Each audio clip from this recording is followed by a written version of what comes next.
I'm so happy I'm not moderating, to be honest. Like my whole Zoom life has just been moderating session after session. Yeah, and it's actually exhausting to moderate, right? It's more fun to talk. Exhausting. Exhausting, Shall we give it just a minute or so? Yeah.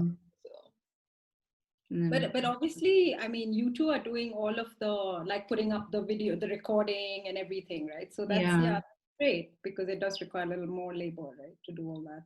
Yeah, I mean, we're really lucky we have a good communications team at my department who are doing the actual, because I don't think either of us would be able to make a web page and stuff. So I wouldn't be able to show, yeah. Yeah, so they're doing all of that. It's getting around quite a bit. I think it is, yeah, which is great. Yeah, we've been really, I think we didn't expect it actually to go this big, honestly. But so, the first one, Sneha and I were like, oh, if you're interested, email us. And we got like 500 people. So we were like, a bit crazy. We thought there'd be like 10 I think everybody's heads, they're there, right? Yeah. Worried about what the future holds. And exactly. I mean, yeah, I think it's fascinating in that sense. Wherever in the world you are, whatever stage of your career you're at, I think this is important. Yeah, actually, Nidha should start because she is in South Asia. This is true. Yeah. Yeah. Yeah. So shall we kind of get? Sorry. Oh no, that's a good sequence. A good way to think about it spatially. Yeah. True. This is the space session. Thinking geographically. So shall we get started? I think so, yeah. Yeah. Well, thank you so much for joining us today, Nida, Srila, and Mona, and welcome to everyone to the final installment of the South Asia from Afar series. I can't believe that we are actually at our final session. I'm Sneha Krishnan. I'm an associate professor in human geography here at Oxford, and I'm hosting this series with Nanika Mathur, who is an associate professor in the anthropology of South Asia. So just to give you a little bit of an introduction to the series for those who haven't been following it so far, the series was kind of prompted by Nanika's and my wanting to comment on the panic that was sort of running through scholars of South Asia located in the UK, in Europe, and in North America, that this summer we couldn't make our usual annual trip to the region because of COVID-19. At the same time, we'd also been thinking about how the pandemic was only the last of many impediments to academia as usual. Right-wing regimes everywhere, both here and in South Asia, are changing the way that we're able to travel and restricting what academics can really write about without fears of reprisal. But Afar is only a generative jumping off point, and we're really hoping that our speakers each week will bring their own reflections into what that means. We've had 3 sessions in this series before this, and you can find recordings of them on the Oxford School of Geography web pages. I'm going to post a link from that in the chat for everyone as well. So this week, we have with us Nida Kirmani, Srila Roy, and Mona Bhan. Nida Kirmani is Associate Professor of Sociology in the Mushtaq Ahmed Gurmani School of the Humanities and Social Sciences at the Lahore University of Management Sciences. She's also Faculty Director of the Saida Waheed Gender Initiative. Nida has published widely on issues related to gender, Islam, women's movements, development, and urban studies in India and Pakistan. Her book, Questioning the Muslim Woman, Identity and Insecurity in an Urban Indian Locality, was published in 2013 by Routledge. Her current research focuses on urban violence, gender, and insecurity in the area of Lyari in Karachi. Srila Roy is Associate Professor of Sociology and heads Development Studies at the University of Witwatersrand, South Africa. She's the author of Remembering Revolution, Gender, Violence and Subjectivity in India's Naxalbari Movement, and co-editor of New South Asian Feminisms and of New Subaltern Politics, Reconceptualizing Hegemony and Resistance in Contemporary India. She's currently writing a monograph on feminist and queer politics in liberalized India and also co-editing a volume of essays on #MeToo in India. Mona Bhan is a cultural anthropologist whose work explores the role of economic and infrastructural development in counterinsurgency operations and people's resistance movements to protracted war and conflict. Her areas of specialization include border wars and counterinsurgency, militarism and humanitarianism, race, gender and religion, environmentalism and climate change, occupation and human rights, space and place, water and infrastructure in Indian occupied Kashmir. She's the author of Counterinsurgency, Development in the Politics of Identity, From Warfare to Welfare, co-author of Climate Without Nature, A Critical Anthropology of the Anthropocene, and co-editor of Resisting Occupation in Kashmir. So I'll pass over to Nida Kirmani now, and the other speakers will follow in turn without me interrupting. Thank you very much. Thank you so much, Sneha. Can everyone hear me okay? Great, wonderful. I just wanted, before we start, I want to correct my biography a little bit, just because I've recently stepped down as the director of the Saida Wahid Gender Initiative, so I don't want my colleague, Dr. Hadia Majid, to get upset that I'm still holding on to the directorship. So I'm not doing that anymore, but the rest of it was fine. Thank you so much for including me in this amazing series. It's a real honor. I had a cram session yesterday where I just quickly tried to watch all of the sessions that I missed. I'm sorry I didn't keep up with them, but I was very impressed and very intimidated, because people have actually thought very carefully about what the pandemic has meant for their research. And I am afraid that my mind seems to have turned into some kind of oatmeal during the last 6 months. So apologies in advance if I don't make any sense. But yeah, it's been a time of upheaval, I think, for all of us. And I really admire all of those who've been able to think so cogently about their work during this last 6 months. I know the pandemic isn't over yet. We've been talking about that, and we're all entering maybe the peak of the first phase, the end of the first phase, the beginning of the second wave, and we all are in our own states of insecurity and uncertainty right now. But the panel has forced me to step back from all of this and try to think about what this has meant for my research, or my lack of research, in the last 6 months.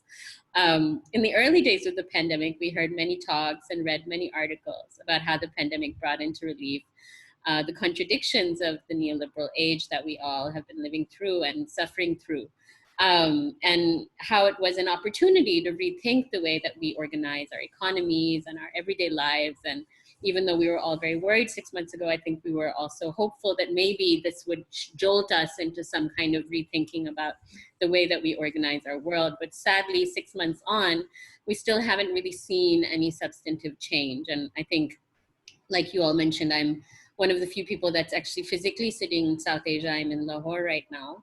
But regardless of whether you're in Pakistan, India, other parts of South Asia, or in Europe or North America, none of these places seem to have done any kind of, at least the power holders, rethinking about how the world should be structured. If anything, the authoritarian regimes that we see in South Asia, and I'm speaking in particular about the two countries that I know relatively more, India and Pakistan, have become even more brazen in their disrespect for citizens' rights, with the list of missing persons and political prisoners growing daily in both Pakistan and India. And economic inequalities have only been exacerbated. We've heard a lot of news about that happening in India, but Pakistan really is no different. If anything, our information has not been as organized, so we don't have much of a sense of how this has been affecting the poor, but we know that inequality has definitely worsened. But somehow we all try to remain hopeful. While most previous panelists have thought about what it means to not be able to visit their respective field sites in South Asia, how this has both hindered and also opened up opportunities to explore new kinds of methodologies and to forge new kinds of linkages. As a person who's actually based in South Asia, the pandemic has actually had the opposite effect. In that, while most summers, I and many of my colleagues who are fortunate are able to leave and go to conferences, meet our colleagues, and also get a little bit of space away from our field sites to think, to breathe, and to reflect, we didn't get that space this year, which I don't want to complain. I know people have it a lot worse, but it has affected our ability to think, be productive, all of this. So previously I've written about the problematic binary within anthropology and to some extent sociology. I'm officially a sociologist, between the concept of the field as somehow separate from oneself and one's home as a private sphere, the personal, where you're actually living in, or the sphere that you do not do your research in. And I question this as a kind of illusion that has been central to our disciplines, but which has obscured and reinforced various kinds of power relationships. But not being able to actually leave Pakistan during the summer months has meant both that many of us have not had the physical or mental space to step away and reflect, and neither have we really been able to do our field work. So we've kind of been stuck in a rock and a hard place, where it's been very frustrating, because my field site, as Sneha mentioned, is a place called Liari in Karachi. And I spent many of the last few months in Karachi with my older parents, just trying to keep them home. But I couldn't actually do any field work or even visit my friends socially who were living in that part of the city. So I've listened to the other talks in the series and have been both impressed and intimidated by my amazing colleagues who have managed to be so creative about their research during the pandemic. But I'm going to be honest, I've not been able to adapt my research to adjust to the pandemic. Many people have talked previously about the limitations of traditional face-to-face ethnographic research, and I agree in many respects that we should not fetishize this kind of research as a superior means of accessing some kind of truth. At the same time, for those of us who rely on ethnographic methods, this time has been very, very difficult for us. And if our research does not lend itself to easy adaptation to methods that utilize technology like the internet or smartphones, which I know a lot of colleagues have been very creative about doing, in my context, I haven't been able to do that because a lot of the folks that I usually work with do not have access to the same kind of technology and do not use kind of smartphones in that way. So it has been very, very difficult to actually get any kind of field work done. I also found it extremely frustrating to not be able to physically visit the field site when I was in Karachi because of the fear of the virus, and hard to explain to some of my friends and interlocutors in the area in which I work why I could not visit them. For example, if there was a bereavement in their family, because for those folks, they were not practicing social distancing in the same way. For many of them, the threat of the virus was experienced as less urgent than the threat to their livelihoods as a result of the lockdown. And so they really couldn't understand my own caution for not being able to come and see them. So the kind of gap between us actually grew during this time. In this way, the fact that I was geographically close to my field site did not actually make any difference and has been a source of frustration for the last 6 months. I've written elsewhere about how one's distance from the field is not only determined by geography, and how even though I might be living in the place where my field site is, this kind of distance is also mediated by class, ethnicity, caste, gender. And I've talked about how the place where I usually do my research is only 10 kilometers from the place where my family lives in Karachi, but that it could feel like another world. But this distance, which might be small geographically, has only grown during the pandemic times, where it's been, it didn't really matter that I was geographically close.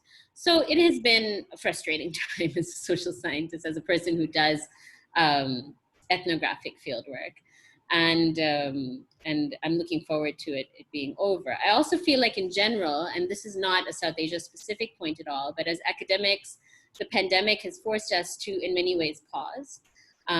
At least that's what I've done. And I know for many, this has been a very intellectually productive time, and that's really wonderful. But for many others, including myself, it has simply been hard to work, not only because we couldn't do field work in the ways that we've been accustomed to, or because we've been trying to manage our classes online and figure out how to use, how to navigate the intricacies of Zoom, or because all of a sudden everyone in your family is at home, and as a woman especially, you don't get any space to think and work in the same way because you can't actually go to the office anymore.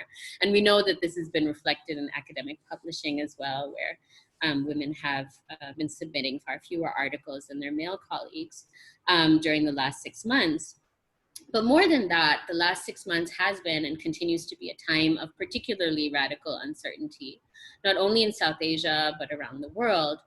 And I personally have given myself a little bit of a break during this time from the constant pressure to produce, which has come to characterize our professional lives, particularly in academia.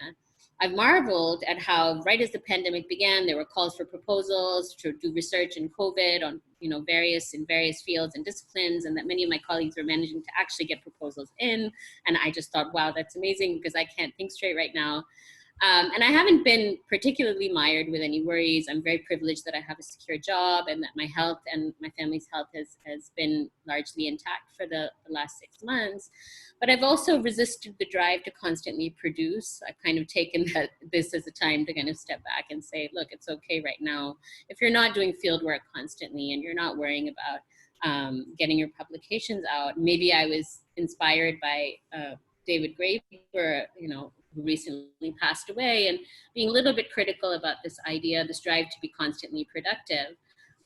So I've allowed myself to slow down and just stay afloat until things settle down. And I would like to think that's okay, that the pandemic should allow us this time to slow down, to pause, to regroup, and to be okay with the fact that the most important thing in our lives is not necessarily our research or our academic work, at least not all the time. So yeah, those are my reflections on the last 6 months, but I hope that, yeah, my colleagues are probably going to be much more inspiring than me. But thank you. Okay, shall I just go for it? Can you hear me? Yeah, all good. So thanks so much, Sneha and Nika. I've really enjoyed the whole series. I've watched them judiciously, and I've learned a lot from them. And it's great to be in conversation with Nida and Mona today.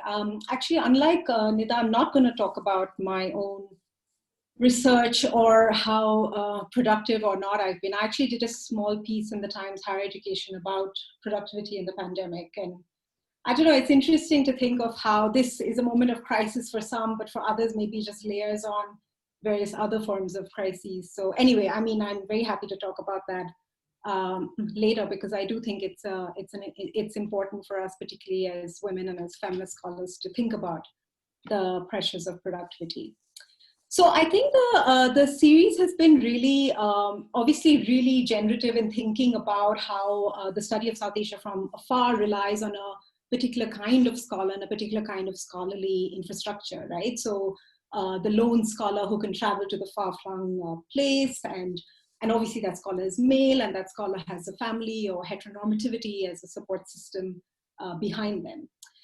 And this scholar is also located inevitably in the Northern Academy, whose various resources and even temporalities, I would say, makes the study of what is Afar possible, right? From the long summer holidays to the actual forms of mobility to the material resources like fieldwork grants and et cetera.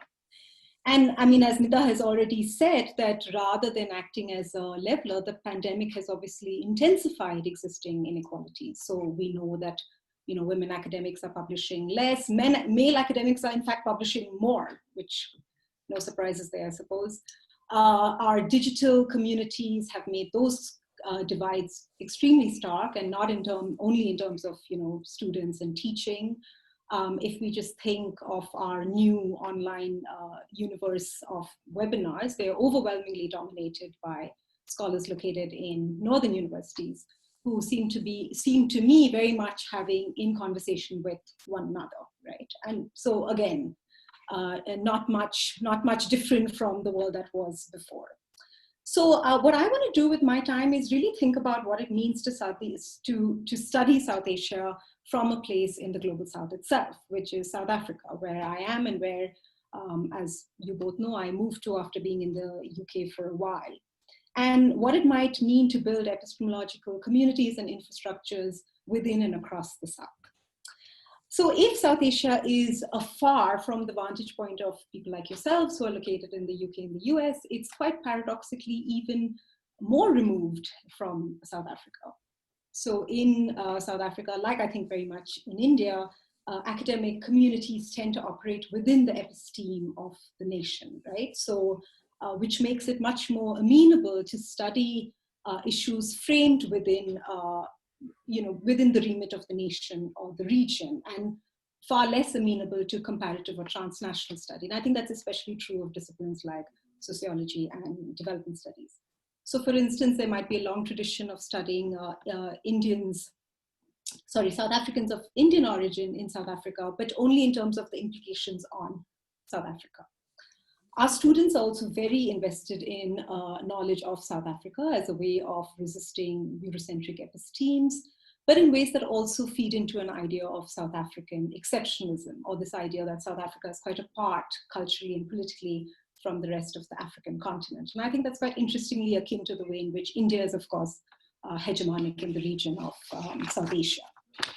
But it's also obviously the case, and this goes without saying, that in the global South, we're oriented towards the North, right? So, whether here or in India, our curriculum will be the West as the norm, and then Indian or African studies, as it were. Indicators of academic esteem and progress are also deeply situated to the North. We're encouraged to publish in, we're not just encouraged, obviously, international journals are weighed more heavily than local journals. One wants to covet international grants, collaborations with Northern scholars, be invited to Northern conferences. All of that makes you look more attractive. And our students, our postgraduate students, are going to be considering higher education options in the North rather than elsewhere in the South, like Brazil or India. And there are obvious reasons for that, funding being the most obvious of those. So when I first arrived at WITS, which was and still is a major hub of intellectual life, there were regular visitors and speakers from top US schools on campus. And even when the topic, as it were, was India or Brazil, we would rely on expert voices from the UK and the US rather than those countries themselves. Now, much of this, at least at WITS, changed with the student movement that took place over 2015 and 16, with their call to lower university fees, or fees must fall, and obviously to decolonize higher education.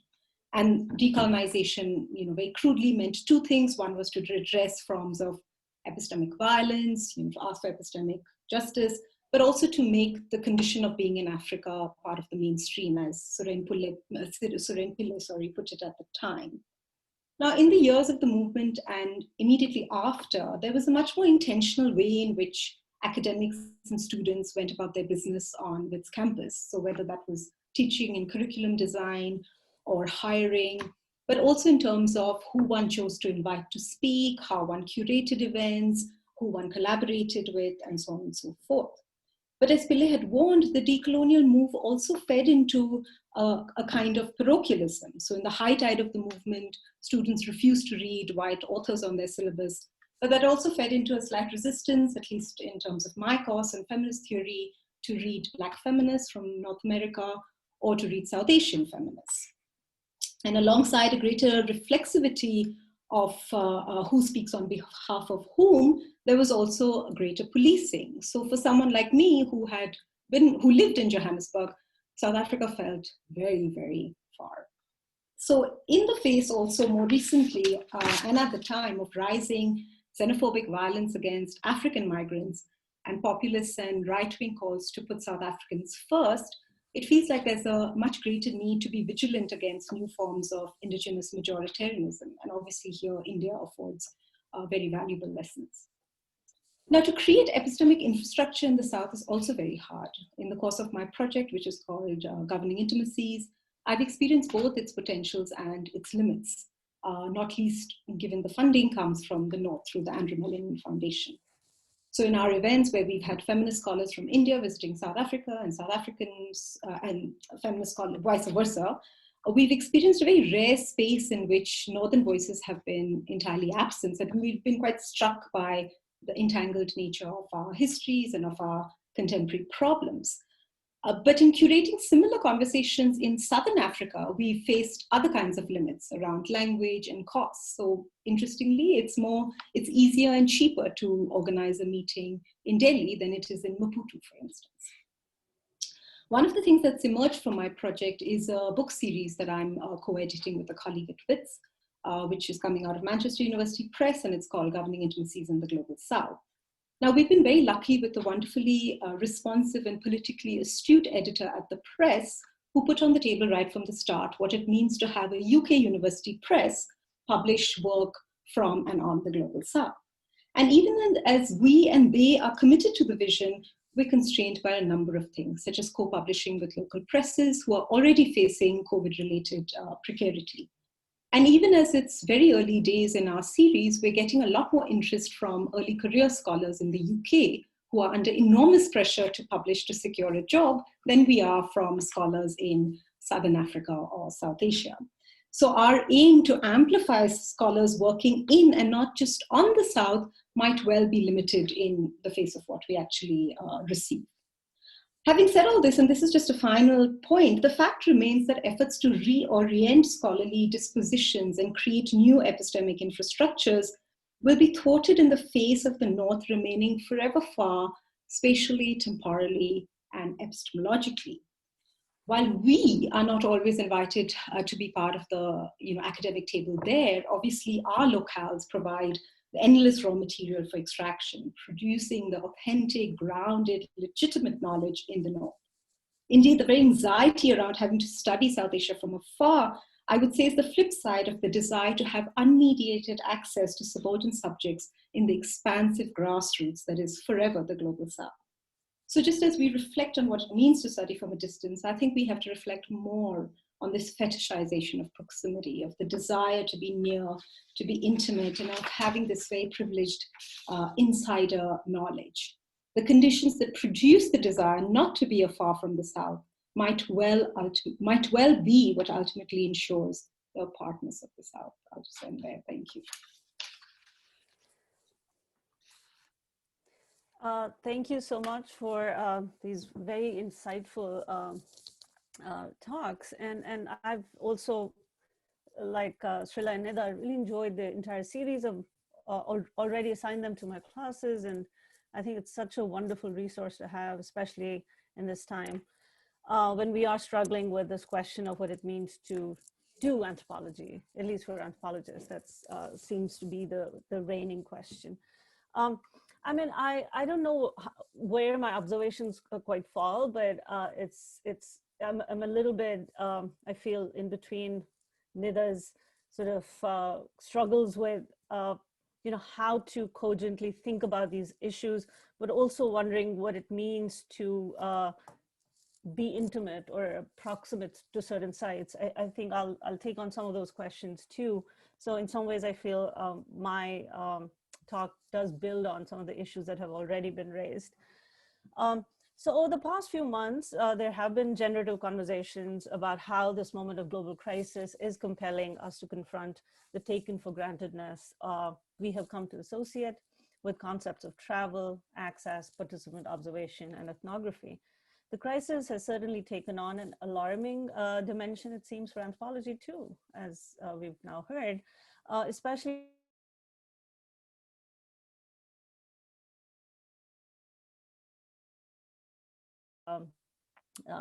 this article, I think in the Wenegren that was published, that spoke to this moment.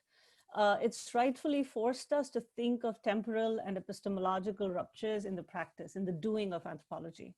So we are now actively thinking in terms of an anthropology that existed before the pandemic and one that will come after it, even though it is hard to fully imagine what forms it might take or how it might radically transform what it means to do anthropology. One issue that has been raised, and I think it needs further elaboration, is how travel and access were already fraught categories for many of us who work along highly militarized borders and in sites of siege, war, and military occupations. While place-based ethnography offers a radical method to rethink borders and boundaries, nations and nationalisms, the worsening authoritarianism, as Sneha already mentioned, in many parts of the globe might pose a bigger risk to ethnography and ethnographers in the longer and shorter term. For someone interested in studying how infrastructures of occupation and counterinsurgency have impeded people's mobilities and made immobility or captivity the very condition of life under siege, the crisis of access and mobility is not limited to the moment of a global health crisis, but is deeply embedded in the violent constitution of borders and nation states and their reproduction and transformation over time through ideologies of militarism, majoritarianism, and authoritarianism. So as the pandemic foregrounds some of these obvious questions about medical, bodily, and political risks associated with the pursuit of travel, especially to politically unstable places, which is, I feel, the whole world now. How might this moment also be an invitation to think of the intersectionality or the accretion of risks? That's how I'm thinking of it. For instance, to consider how races, castes, classes, religions, nationalities have always posed disproportionate risks for differently situated anthropologists, making certain projects viable while others impossible to fathom.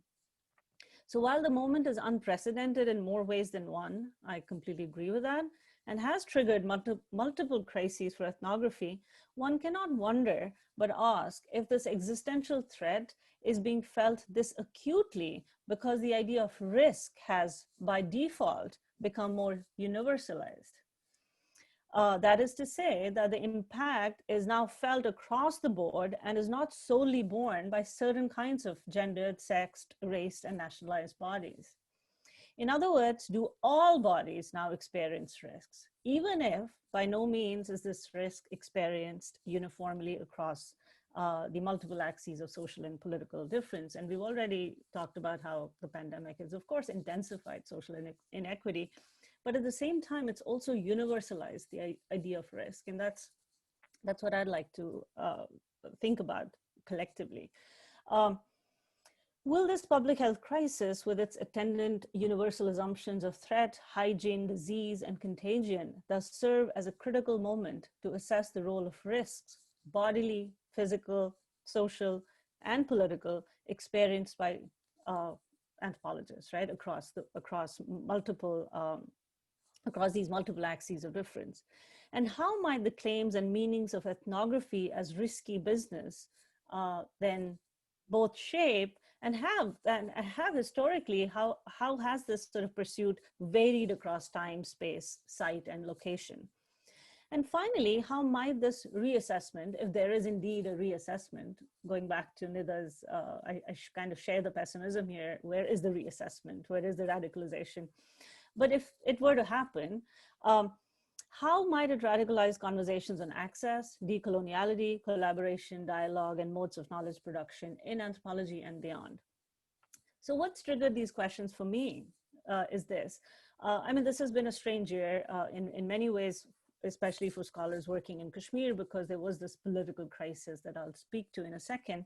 But we were already worried about being able to travel back to Kashmir. And I'm going to talk about that. And then suddenly I felt very isolated at the time, especially in my department, where people were, of course, making travel plans and, exactly doing these annual sort of pilgrimage trips to their field sites. And I was worried. It was a new place. It was a new job I had started. So I was worried about what the implications of not being able to travel to your field site might be. And I wasn't able to articulate that to a set of people who might not fully grapple with it. And then lo and behold, you have this moment where nobody's able to travel, right? And this is sort of, that's a moment that really prompted me to think through some of these questions of equity and risk bearing capacities and so on and so forth. So for many of us working in Kashmir, and this is not just me, but for many of my colleagues who work in Kashmir, the pandemic was preceded by this other political pandemic.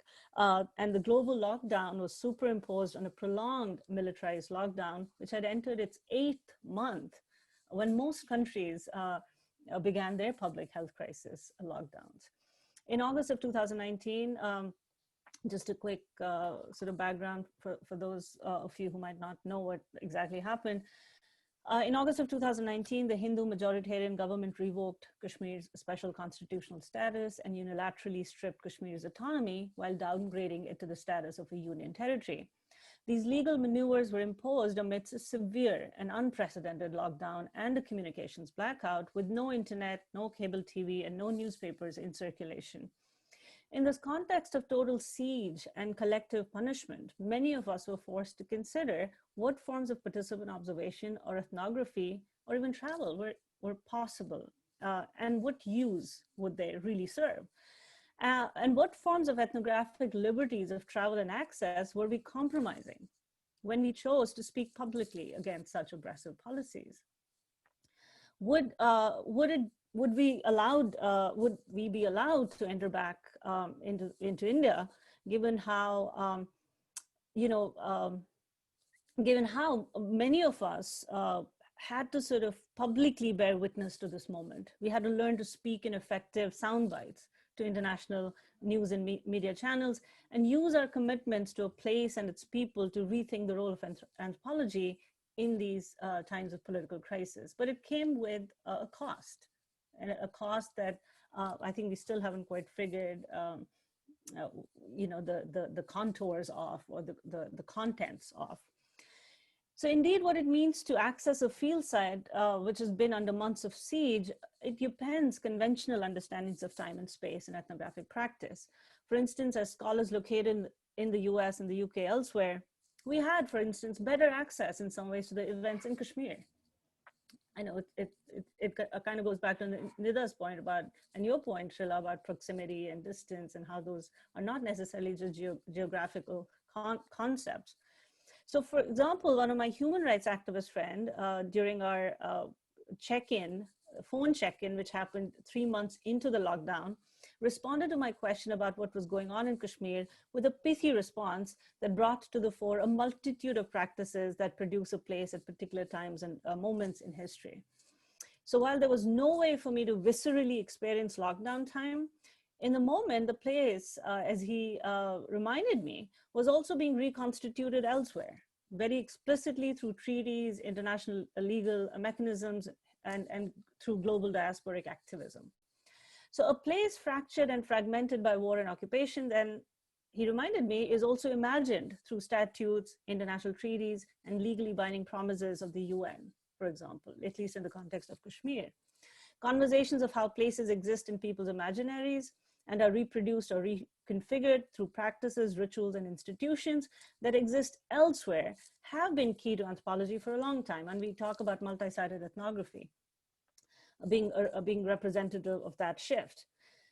So a place as a deterritorialized entity is critical to such reimaginings of ethnographic fieldwork. But, and this is where I'm thinking and how I'm thinking about this question, but multi-sided ethnographic practices do not point to ways in which certain places are made whole or re-territorialized only in relation to other sites and locations. So there's an element of deterritorialization, but not an element of re-territorialization. So for us, working on Kashmir, it has in the last 7 months more particularly, but this has been going on for years now, it has become increasingly important for us to recognize the way Kashmir and its socio-political struggles, while rooted in Kashmir, appear in other seemingly faraway spaces, such as the UN or at The Hague, where Kashmir's water conflicts have been adjudicated. For the past several years, I and my colleagues have collaborated, for example, with human rights organizations that are based in Kashmir, written and taught with them as they have strived to find justice elsewhere, outside of India. Again, it's outside, right? It's somewhere else. Because clearly the Supreme Court is an institution that has cemented the occupation rather than disrupting it. So since the struggle of justice is firmly anchored in non-local places, it became critical for us to think of different ways to understand Kashmir through these multiple spaces and registers that appear in transnational circuits. As Gregory Feldman observes, because contemporary ethnography does not transcend the local, it shows how place is composed of processes that link a multitude of locales around the globe. For us too, it has been very useful to think of how this fragmented, fractured, barricaded space of Kashmir is reimagined elsewhere as a wholesome place. So within Kashmir, already traveled to certain areas, the line of control, areas that are protected by this line of control or inner line permits, people were not allowed to access those border areas already, right? I can't go on and on about that, but there's already restrictions in place for people trying to access certain areas, even within Kashmir, even during normal circumstances, right? If there were any, that is. So in a context then where physical space remains inaccessible even to local populations, I have had to pay close attention to the ways in which people make space and make place, right? How does a place that has been fragmented and gridded through everyday practices of militarization, border making and surveillance then exist? And while placemaking strategies become even more crucial in these contexts, it has become important to ask what other non-local spaces exert their imagined and real force on these placemaking strategies. So place clearly not as a geographical dot, as Doran Massey reminds us, but as a set and assemblage of sociopolitical relationships. And to what extent, and you know, again, there's so much emphasis on digital ethnography now, but I feel we were compelled already to incorporate this digital element into our ethnographies, because that's where people were taking us. That's how people were imagining their places already, not necessarily, so the places were already technologically mediated in many ways, even before the pandemic. So two earlier instances, and I want to quickly talk about these two instances where I felt organically drawn to social media as a site of participant observation. My earlier work in Ladakh among Brokpas and the impacts of wars and militarization on the small ethnic minority who live along the line of control between India and Pakistan sort of allowed me to see how social media was actively used and to what ends. So because of the long-term impact of wars and militarization, the younger generation of Brokpa men and women have left the village and, you know, found avenues to pursue elsewhere. So over the years, what they had started doing was forge these online communities on Facebook to cultivate a new and aspirational identity as modern, hipper version of their elders. In doing so, what they actively invested in was cementing the new tourist-friendly identities as Aryans, right? So what Facebook allowed them to do was reinvent themselves as Aryans. And this identity heightened certain narratives of their historic identities while downplaying others. But the fact was that all this was taking place on social media. And it prompted me to consider social media not as a passive backdrop to the recrafting of identities, but indeed its constitutive element, right? So how does social media then and its reach extend ideas of sociality beyond face-to-face communities and push us to consider conventional imaginings of place-based ethnographies? The line of control has separated families and communities for over 70 years. And what's fascinating to me was how people were literally connecting through WhatsApp. So there were WhatsApp communities that were being forged across the border. And what was quite amazing to see was the use of orality versus, you know, textuality to communicate. So for example, folks on the Indian side can only speak Bodhi. You know, communities in Pakistan only, I mean, they speak Urdu and they write in Urdu, but because there's a difference in the scripts and they can't communicate, so they would literally require like 10 minutes, do these audio messages on WhatsApp, and that became a way for them to think of themselves as a fuller community that probably might have existed before the line of control was drawn to separate and split them. So these are different ways that social media was already a very, you know, active sort of presence in these communities. But at the same time, I mean, we have to going back to Nida's point, I'd also like to say that this is also something new to them, because these are spaces where people don't even have access to phone lines still, but they might have access to the internet. So I think we do need to also think of the different ways people are accessing different kinds of technologies, and how accessing one kind of technology doesn't mean they have access to all kinds of technologies, right? So there's also these different hierarchies built into the use of technology, but also the type of technology then that's used. So quickly, the other thing I feel, you know, so while place-based ethnographies are very critical for our practice and politics as anthropologists, it does raise very specific challenges in these times when the social media has transformed politics, modes of connectedness, and sociality. For example, it's no longer possible, I feel, to maintain ethnographic innocence or remain what people have called willfully uncritical in the face of political views that are increasingly hard to justify, but are becoming deeply entrenched in the everyday lives of our communities in India and elsewhere. So to what extent can we maintain a safe distance between our field sites, where we sometimes choose to refrain from schooling people when we disagree with them, and trying to piece together their worldviews, even when these might seem indefensible. So there's that space, and then there are spaces we choose to foreground our political selves, right? It's on Twitter and it's on social media. But then how do we reconcile this difference, right? How do we remain these sort of willfully uncritical ethnographers and also then, assume these very politicized profiles on social media? And how does that create issues of return, of access? I mean, it's hard for me to sometimes access my field site in Ladakh now because they somehow now know what I actually think politically about race and Aryanism. So I think it's really interesting to see how these differences come to the fore and how social media has pushed this sort of safe distance or challenged this illusion, as you mentioned it, of the safe distance between home and field. The other thing I want to mention quickly, and this is the last point, that this does actually open up ways to think of decolonizing our method, our practice, our writing, our collaborations.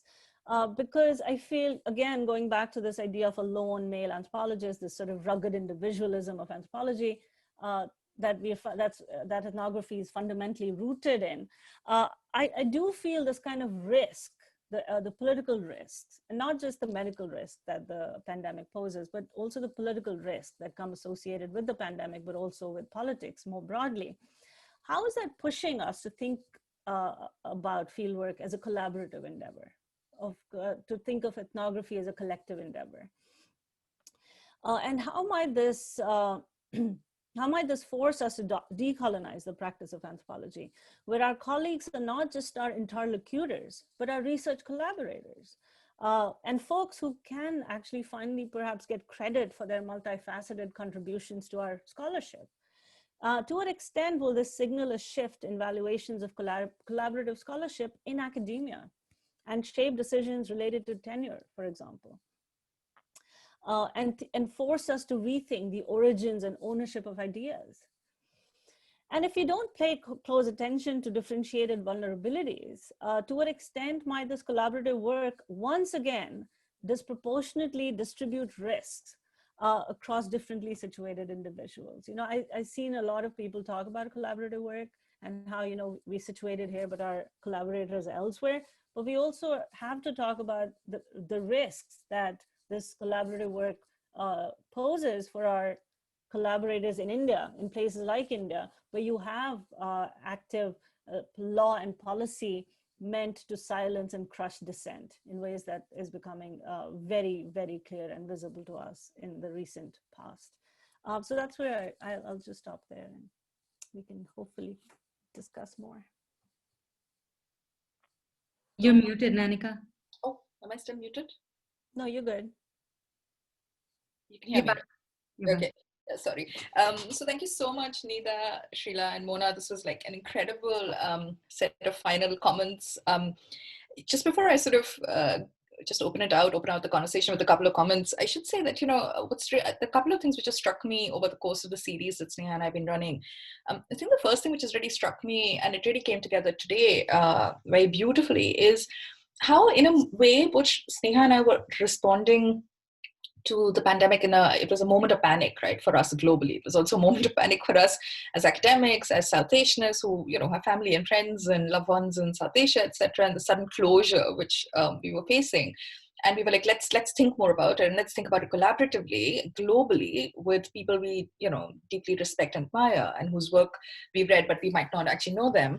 And how actually it's morphed into something so much more. It's not really about the pandemic, as, you know, in very different ways all three of you were saying.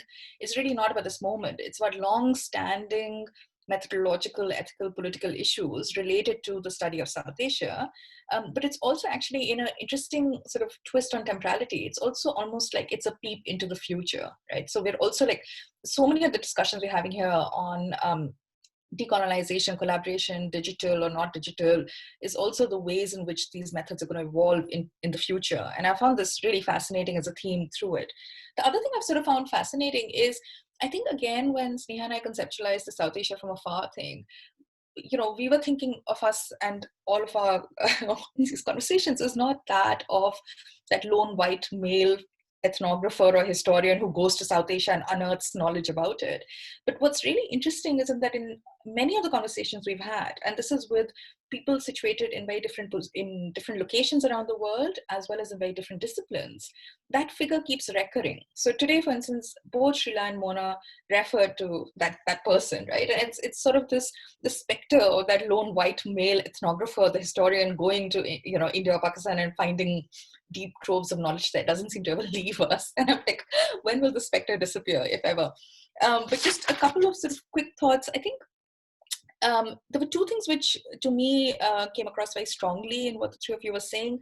I think the first was the question of place or of location, and in very different ways. So for Mona, the location is not necessarily where she's located, though I'm sure her life in the US also feeds into this, but also the space of Kashmir and what does it mean and what has it meant for a very, very long time to work on Kashmir or to be Kashmiri, and that is aside. But for both Neeta and Srila, it was really fascinating to think about how your position, whether in Lahore or Pakistan or in South Africa, and what does it then do to the way in which you even look at that which you study, right? And how it sort of decenters immediately the way in which knowledge has been traditionally produced on South Asia. I want to come back to that in a minute, and maybe we can open up that conversation a bit more. But the second thing, which was really interesting, again, I think in what all three of you were saying, was how this is really not about this moment per se, though certain things are getting accentuated in this moment. But all of you were referring to binaries or problematic sort of structural thinking and aspects of being, which has long predated the pandemic. So for Srila, when Neeta began with this binary that she's also written on, which is sort of so intrinsic to the whole discipline of anthropology, and not just anthropology, I think many of the social sciences and even the humanities, this distinction between that which is home and that which is field, and then the field is separate. And this brings us back to that lone white male ethnographer going to South Asia, and the ways in which this pandemic deeply challenges that. And in a way, again, this is a debate that we've been having for a long time. How do we separate this out? As all five of us, for instance, on the screen right now, we all have very, very deep attachments to South Asia and the regions we work in for different reasons. And to separate that out from home is almost impossible, I think, for all of us. And we can see it in our writing, we can see it in our thinking and our teaching, etc. For Srila, I thought, Srila, it was fascinating the way in which you talked about the North-South binary and the scholarly infrastructure that continues to dominate or predominate the construction of knowledge. But what I really loved in your talk was actually the way in which you talked about how this is being challenged, right? At this very moment, or in the few years more recently, through moves to decolonize the university, through student movements, through locations in different parts of the world, through writing in, for instance, Africa into the construction of knowledge. And I found that a really, really productive way to think about it, because I often think that the North-South binary becomes a bit too fetishized in a way, it becomes too hard. And what you did so well for us was to actually disrupt that distinction as this is North, this is South. You're actually showing the ways in which this is being challenged and the way it's being remade as we speak, even though, of course, there are long-standing historical inequalities in the scholarly infrastructure, which we have to continue to fight against in many ways. And Mona, there were so many fascinating things in your talk. I think I want to just pick up a couple of things. I think the most interesting thing in a way, Mona, for me, in what you were saying was something that I think, against anthropologists, we think about a lot, but Kashmir really magnifies in this moment, which is this idea of risk, right? So all of us are saying, oh my God, we can't go back to India or Pakistan or wherever we work. But actually, if you've been working in Kashmir, that lockdown was 8 months before that they had a lockdown. For years and years, there have been very, very similar issues of access, of safety, of security, of risk, of permits, of passports and visas, etc. All the things that we're talking about right now have been there for a very, very long time. So what does this then do? And I think your point that actually we are all talking about risks now, because perhaps for the first time in history, this is being universalized, is very well taken, right? So I think even the series in a way is emerging from that sense that this is the first time we're all feeling this in ways that we haven't earlier. And I think that's a really important point to sort of flag up here.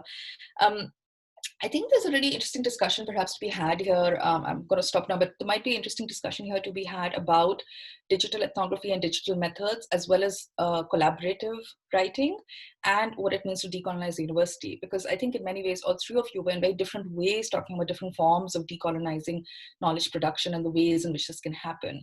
And I think there was a really interesting point.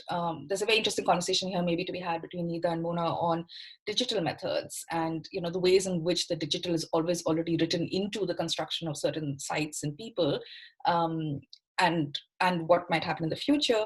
And I think between Srila and actually all of us, in terms of thinking about what it means to decolonize the university, especially again speaking from South Africa, which has taken the, you know, a massive, the student movements have been fascinating. You know, in Oxford, for instance, RMF is based on RMF from Cape Town. I mean, there are ways in which there's this mimicry of these particular kinds of decolonizing practices happening, which are moving in a very different direction, that they're coming from South Africa to Oxford, for instance, in this case. But again, I'm going to just sort of end it here, just open it out in case any of you wanted to, you know, sort of speak to each other on any particular points. And I think we will take questions, and people, please go ahead and write your question in the Q&A box or in the chat, if you would so like. Okay, so there isn't anything in, Mona, I noted. Sorry. I just wanted to respond to this, this specter of the lone male anthropologist in the field. And you know why it persists? I think that's a great question. And it's coming from brown women, right? I mean, that's quite remarkable, as you point out. So I think for me, where it comes from is it's not so much about the bodies per se, right, that are in the field. I think it's more to do with our commitments to individualism in the field, right? And how we think of knowledge production more broadly. It's still rooted. So while the bodies might have transformed, but the epistemologies and our sort of our roots, right, in individual knowledge production have not shifted much at all. I mean, there's this element of territoriality. Oh yeah, which is alive and well. Yeah. And I think it doesn't matter then what is the body that's performing that work, that ideological work of perpetuating and reproducing individualism or rugged individualism in academia. That's where I think it comes from, in my mind. Srila, Anita, do you want to respond to the white male figure?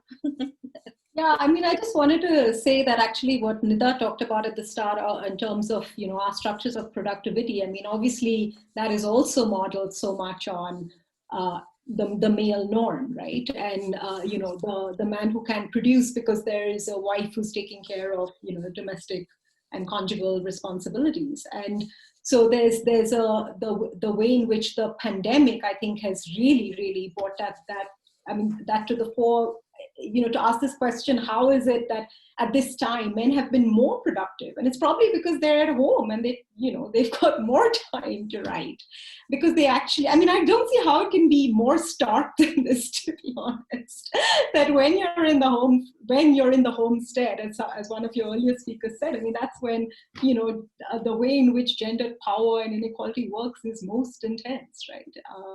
So yeah, but I completely agree with Mona as well in terms of, you know, whether, and I don't know, I mean, this is something I think about more and more, like, does it matter that the bodies are the faces of those structures of productivity or scholarship changed, right? So now it seems to me, certainly since I left the UK woke up to the fact that there are lots of people of color in the UK. And that's partly because of, I think, Rhodes Must Fall and some of those kind of movements, right? So I feel like the UK has finally come to the point where it's really not acceptable to have panels without people of color or BME or whatever that category means. But for me, having had made this move at that moment, I don't know if it matters. I don't know if it matters for African scholars who don't get visas to go to those conferences, you know. And I mean, I'm not saying this to be like facetious in any way. I think it's a genuine question. And if we are thinking of, you know, orienting scholarly communities in terms of a particular future. Nita, did you have any thoughts on that?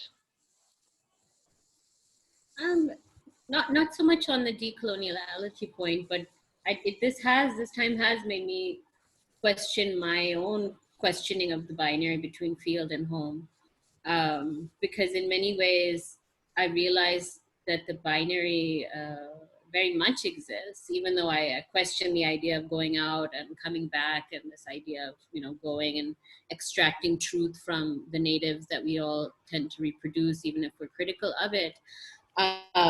But not being able to actually physically visit the field site, even being so close, has just made the notion that there is, you know, you do have a field and you kind of need the field to continue in this kind of work. So as much as I might deconstruct it or be critical of it or be aware of the kinds of problematic power relationships that are being reproduced, I also I kind of feel its lack, and this kind of every being confined to home. I mean, the binary has never felt any stronger than it has in the last 6 months. So I do miss the field as much as I'm critical of the idea of the field as well. Thank you so much.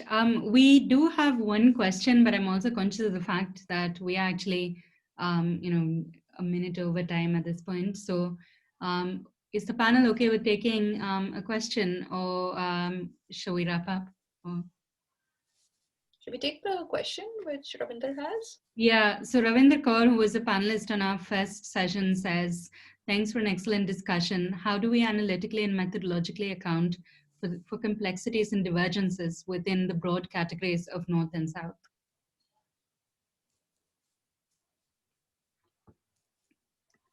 Does anyone want to take a crack at thinking about that? Srila, how about you? Given that you talked about the North and South, would you like to? Oh, sorry, did I?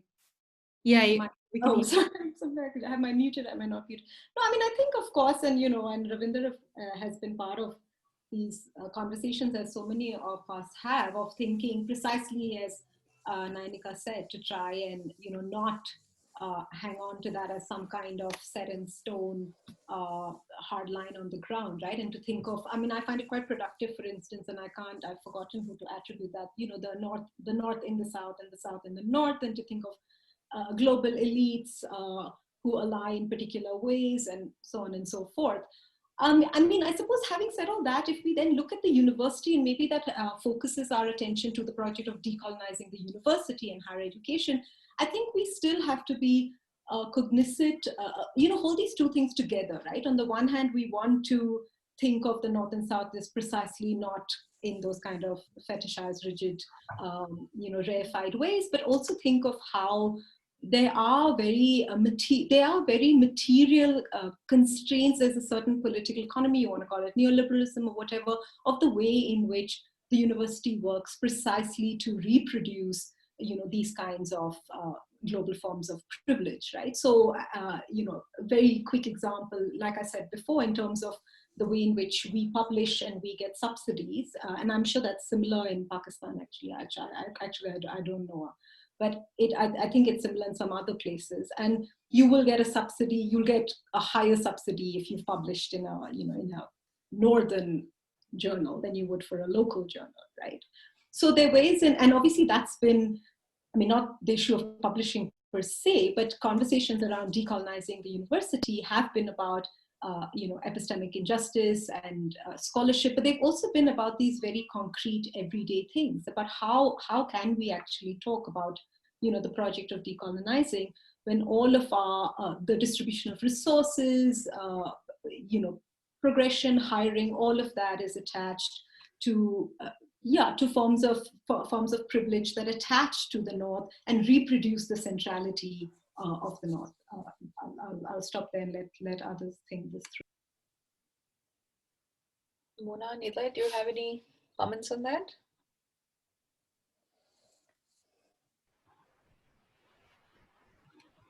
Can someone, do you mind repeating the question? Sorry, I just lost my train of thought. So do you mind repeating that question? So the question. Sure, yeah. So Ravinder Kaur says, how do we analytically and methodologically account for the complexities and divergences within the broad categories of North and South?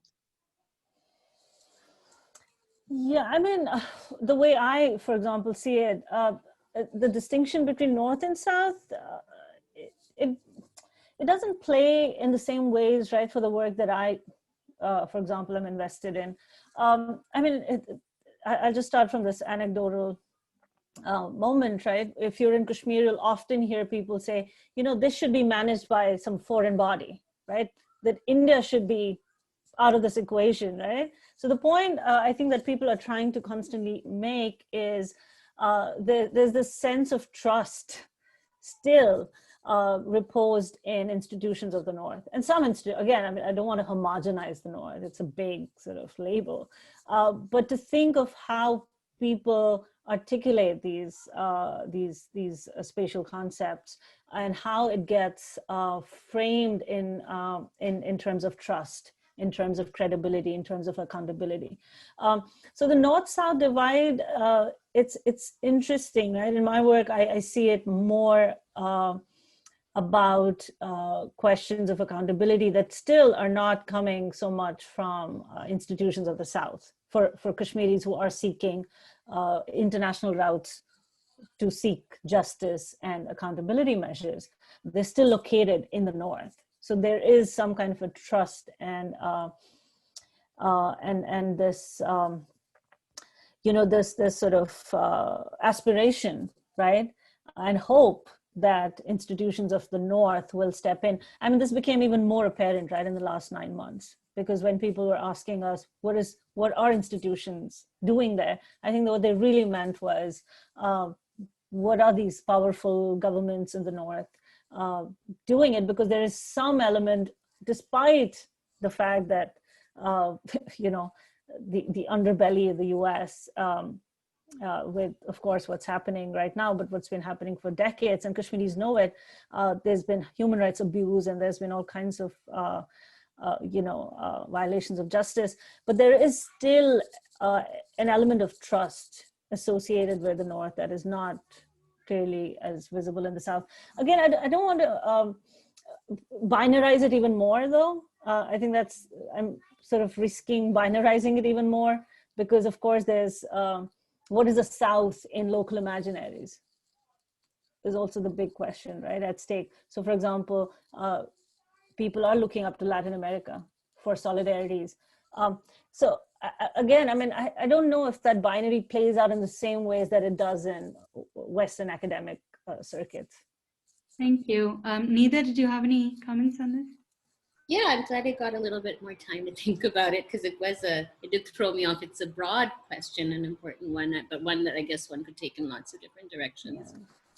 I think, I mean, from thinking about my own comments earlier, one of the reasons that I've had a hard time not leaving these last few months, not leaving Pakistan, not leaving the South, is because perhaps I have been trained to think that one needs to go to the North to kind of get their, you know, exercise their academic skills, and every year kind of go and, you know, go to a conference and be asked, speak a certain kind of language and be asked certain kinds of questions that aren't necessarily, you don't have access to those kinds of forums when you're actually based in a place like Pakistan. So perhaps that sense of deprivation is coming from my lack of being able to physically travel to the North and engage in those kinds of circles. And I think it's interesting that Srila mentioned that a lot of the kinds of webinars, and thank you so much for inviting me to this one, but that a lot of the conversations that have been happening have been between academics who are sitting in the United States or in Europe and North America, maybe talking about their work in the Global South, but still, even though we're at a time where theoretically there should be a leveling and we should all be, you know, in conversation with each other across the North-South, but it hasn't actually been happening in that way necessarily in the last 6 months. At the same time, I'm sitting in the global north of Pakistan. So I'm in Lahore, I'm in LUMS, which is elite private university. So my experience is also this, you know, north-south doesn't really work because I'm sitting in the global north of Pakistan, and I know my colleagues in public universities have it much harder and are not part of these conversations at all. So I think it's not necessarily a binary, but definitely a lot of these, you know, we've felt it a lot more in the last 6 months, whatever it is, whether it's an internal inequality in our own country or a global binary that we're dealing with. Thank you so much, Nida. Nanika, shall we end the session now? I guess we're 10 minutes over time, which is, I think, the South Asian sort of stretchy thing we're allowed. But thank you so much, Nida, Srila, and Mona, for having joined us today. This was an excellent panel to finish on. And thank you so much to Nanika for having co-convened this whole series with me. It's been really great time to think about a lot of these questions with some fantastic panelists. And thanks so much to everyone who was able to attend today. Thank you. Thank you so much. This was wonderful. Thank you. Bye. Yeah, thank you for the whole series. Thank you. Bye.